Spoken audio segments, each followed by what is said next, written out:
We could have met so much earlier. Like, could have been as early as 2017 or 2016, ganyan. Pero I think God was doing something in her life. God was doing something in my life. And if we met any earlier, it would have not been the right time.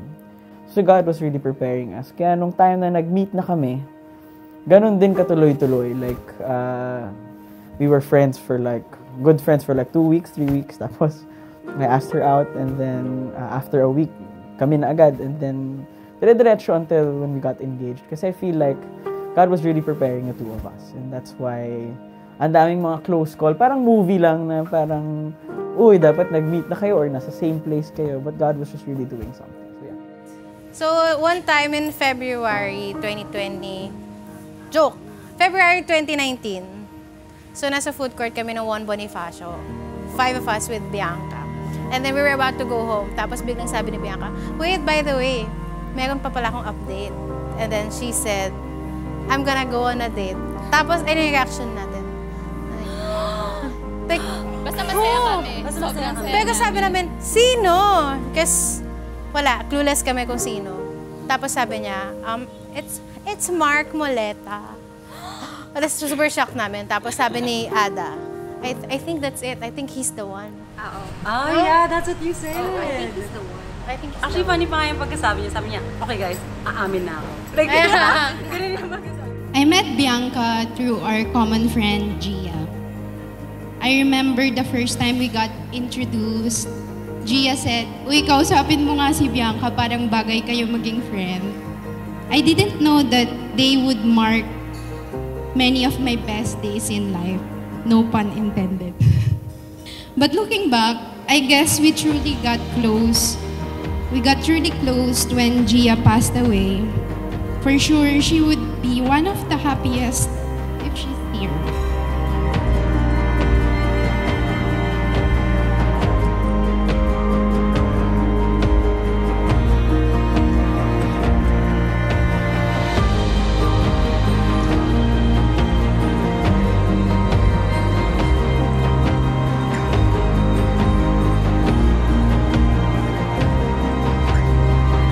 Lagi ko yung tinatanong kay Mark na, bakit kaya, no? Ba't hindi tayo nagkakilala before? Pareho tayo ng group of friends, pareho tayong dito lang naman nag-work. Tapos, ang daming times na, yun nga, ilang weddings na andun din naman siya, ibang conference andun din siya, pero never tayong nagkakilala. Pero I realized later on na I had to go through all those 26 years, 25 years without him. I want to share the story of how this day had been possible. It's one of my favorite stories, mostly because pinilit kong sagutin ni Bianca si Mark noong February 27. Mark came as a surprise to us. I heard of him for the first time through a PM sent by Bianca on February 26, 2020, saying, magkaka-love life na ako, hehehe, wag kang iiyak.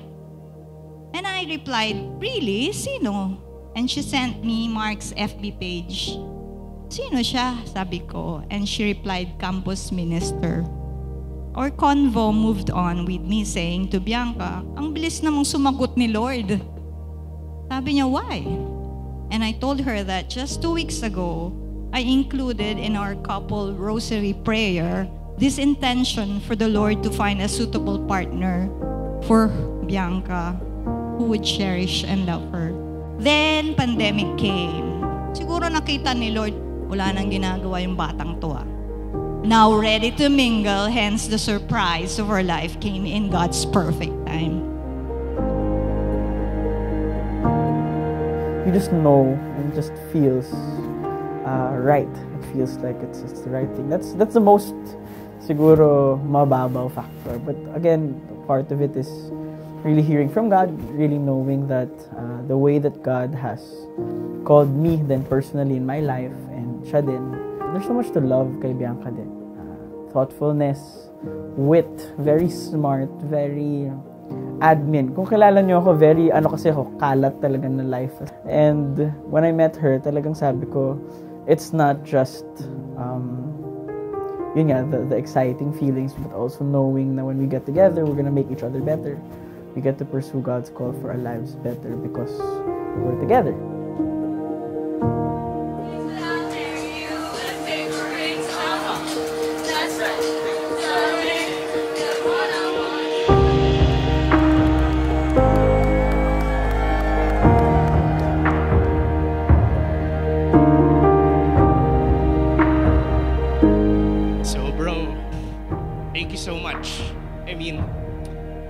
Alam ko ako kuya mo, but I wanna let you know now that I look up to you in so many ways. I couldn't be more prouder than I am now of you. And I know na when you first told me, parang bali.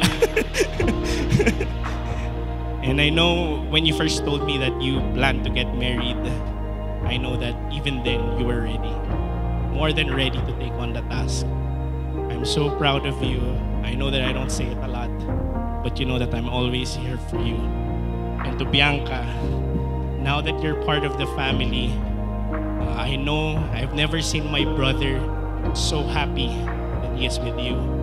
So now that you're part of our family, you have not only gained Mark, but you've also gained a brother and a sister in Jillian. So kung may mga away sa inyo, kami na bahala lumigpit sa kanila, ha?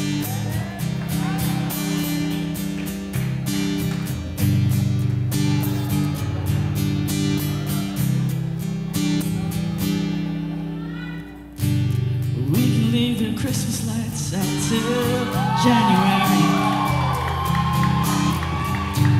This is our place, we make the rules. There's a dazzling haze, mysterious way about you, dear. Haven't known you 20 seconds or 20 years. Can I go where you go? Can we always be this close forever and ever and I?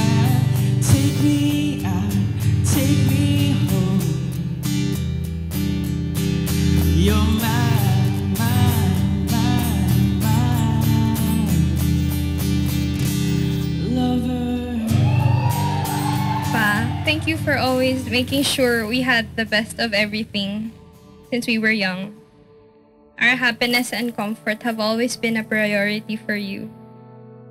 Even when things weren't as ideal for us, you still loved us and provided for us in the ways that you could. Ma, I learned to have faith because of you.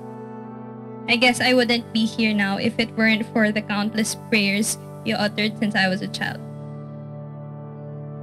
Thank you for teaching me to love God. Thank you for loving us the way you do. You have been my greatest model of patience, selflessness, and generosity. My mom was my first teacher. Math, science, GMRC, English with Bisaya accent, and the love for Jesus. May pa na akong girlfriend. At magiging asawa ko na siya. But I'll never forget that she taught me how to love and to sacrifice and to understand. And I'll always love you. I have a lot of shortcomings. I have a lot of mistakes. But you've accepted both of us wholeheartedly. And I'll always remember and be thankful for that. Love you, Dad. Sige, naiyak ka na. Ikaw naman. Ang ganda na nung sinabi ko eh.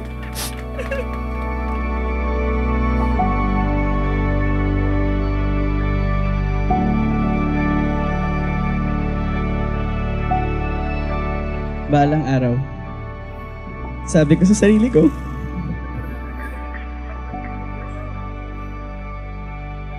makikilala ko din yung taong makikilala ako at hindi matatakot o aatras. Balang araw, makakasama din ang tinadhana at tinakda para sa akin.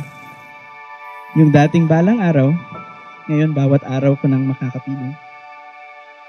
Bawat araw, ikaw ang pipiliin. Bawat araw, ikaw ang mamahalin. Bawat pagsikat ng araw at sa paglubog din, bawat araw aaminin na ikaw lang, ikaw palagi, at ikaw pa rin.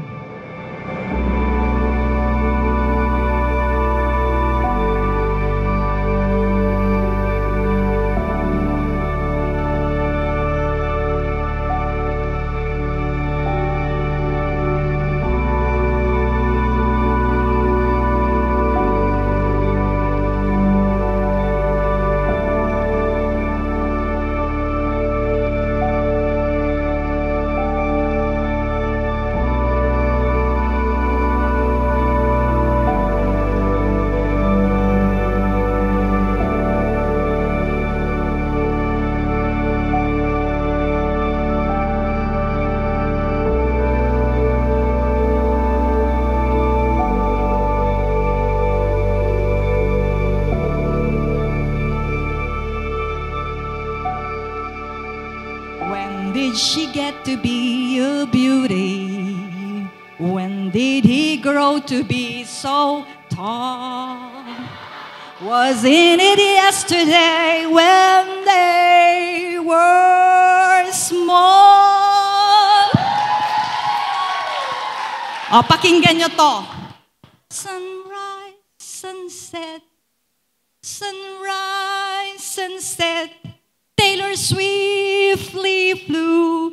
Oh, di ba? Taylor Swift. Thank you, everyone. Good night. Maraming salamat po sa inyo. Woohoo!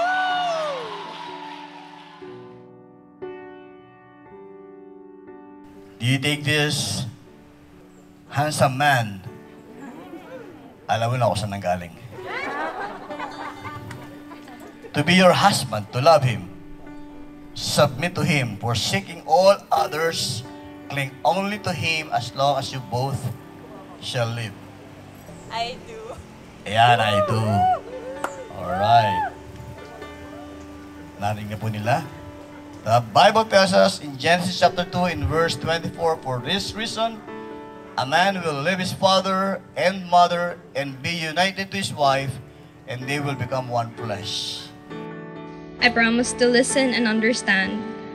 And I promise to forgive 70 times, 7 times. I promise to be honest and faithful. I promise to speak the truth in love. In love. I promise to love you and all of you. And I promise to make you feel that each day, through good times or bad.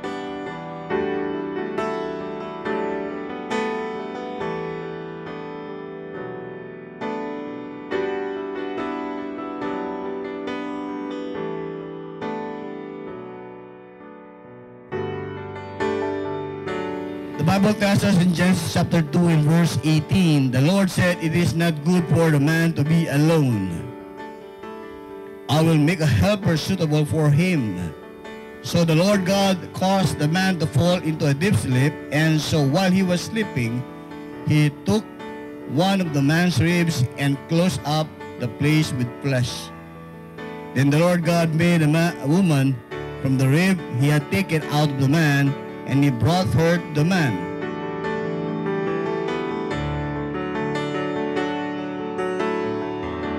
This is just the perfect timing talaga of God na parang last year lang kami nag-meet kasi or else it would have parang hindi pa kami ready talaga. So, perfect timing lang talaga ni God.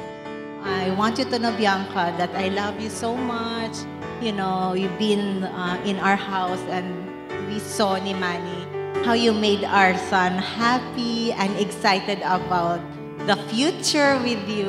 So here we are, we embrace you, we welcome you, and I'm looking forward. Okay, mamimiss namin si Mark kasi yan yung aming cook, ang aming nurse. Marami po siyang alam sa bahay. So, mamimiss namin yon. But I believe that it's time for Mark to build his own shop. Pangga, may dudugtong ka? I second the motion. You may now embrace and kiss your bride. We're here and we made it. And as you always say, waiting is worth it. Thank you, love, for honoring God. And thank you for choosing to obey Him every day. This is the fruit of obedience. And I can honestly say, with so much conviction, that it is all indeed worth it. There's so much peace in my heart knowing that this is where He has called us to be. Kakayanin natin dahil sa Ama natin. Dahil sa Diyos na namatay at nabuhay muli. Bawat araw, pipiliin natin tayo. Dahil araw-araw, tayo ay Kanyang pinili. Bawat araw, ako at ikaw, hanggang sa huli.